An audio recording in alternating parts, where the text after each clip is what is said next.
दोस्तों, स्वागत है आपका रॉयल बुलेटिन पर। एक बार फिर से यूपी की सियासत में बवाल मच गया है। स्वामी प्रसाद मौर्य ने इस बार सीधा निशाना साधा है बागेश्वर धाम के धीरेन्द्र शास्त्री पर। बयान इतना तीखा है कि पूरे देश में राजनीतिक हलचल मच गई है। आखिर मौर्य ने क्या कहा और क्यों उन्होंने धीरेन्द्र शास्त्री को देशद्रोही बता दिया? दरअसल बागेश्वर धाम के पंडित धीरेन्द्र कृष्ण शास्त्री इन दिनों हिंदू राष्ट्र की मांग को लेकर यात्रा पर निकले हुए हैं। इस पर यूपी के पूर्व कैबिनेट मंत्री और अपनी जनता पार्टी के अध्यक्ष स्वामी प्रसाद मौर्य ने हमला बोलते हुए कहा, बाबा बागेश्वर बहुत बड़ा ढोंगी और अराजक तत्व है। वह देशद्रोही और संविधान द्रोही है, जिसे जेल की सलाखों में होना चाहिए। मौर्य ने बीजेपी पर भी बड़ा आरोप लगाया। उन्होंने कहा कि भाजपा ही ऐसे लोगों को बढ़ावा दे रही है। हिंदू राष्ट्र की मांग करना देश से गद्दारी है। हिंदू राष्ट्रीय यात्रा निकाली जा रही है बागेश्वर। स्वाभाविक रूप से बाबा बागेश्वर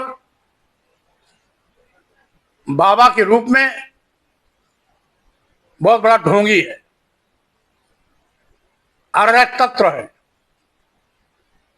और यूं कह लीजिए वो देशद्रोही भी है, संविधान द्रोही भी है, जिसको जेल की सलाखों में रहना चाहिए।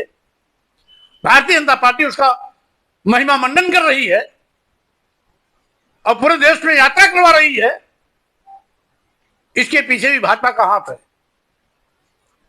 हिंदू राष्ट्र की मांग करना देश के साथ गद्दारी है, मक्कारी है। ऐसे गद्दारों को जेल की सलाखों में रहना चाहिए, लेकिन भाजपा उन पर मेहरबान है, इसलिए गद्दारों की यात्रा करा रही है। मैं इस यात्रा की घोर निंदा करता हूं।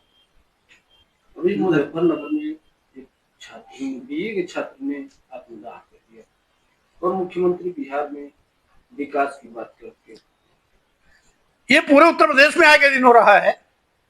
कहीं कोई छात्र आत्महत्या कर रहा है, कहीं छात्राएं आत्महत्या कर रही हैं। आज कोई जंगलराज का शिकार बन रहा है, कोई सरकार की गलत नीतियों का शिकार बन रहा है, कोई की सरकार गलत फैसले का शिकार बनकर के आत्महत्या कर रहा है। इसीलिए मैंने कहा कि भाजपा सरकार जंगल राज और अराजकता का पर्याय बन गई। अब इस बयान के बाद सियासी माहौल गर्म है। भाजपा समर्थक इसे हिंदू विरोधी बयान बता रहे हैं। वहीं मौर्य का कहना है कि वह संविधान की बात कर रहे हैं। उनका तर्क है कि भारत पहले से ही एक धर्मनिरपेक्ष राष्ट्र है और हिंदू राष्ट्र की मांग करना संविधान का अपमान है। मौर्य ने साफ कहा, ऐसे गद्दारों को जेल में होना चाहिए, लेकिन भाजपा उन पर मेहरबान है। सोशल मीडिया पर इस बयान के बाद तीखी बहस छिड़ गई है। कुछ लोग मौर्य का समर्थन करते हुए दिखाई दे रहे हैं कि संविधान सर्वोपरि है, जबकि कई यूजर्स धीरेन्द्र शास्त्री के समर्थन में उतर आए हैं। हैशटैग स्वामी प्रसाद मौर्य और हैशटैग बागेश्वर धाम ट्विटर पर ट्रेंड कर रहे हैं। अब देखना यह है कि क्या इस बयान के बाद स्वामी प्रसाद मौर्य के खिलाफ बीजेपी कोई कदम उठाती है या यह मामला कुछ दिनों में ठंडा पड़ जाएगा। लेकिन इतना तय है कि हिंदू राष्ट्र बनाम संविधान की यह बहस अभी खत्म नहीं हुई है।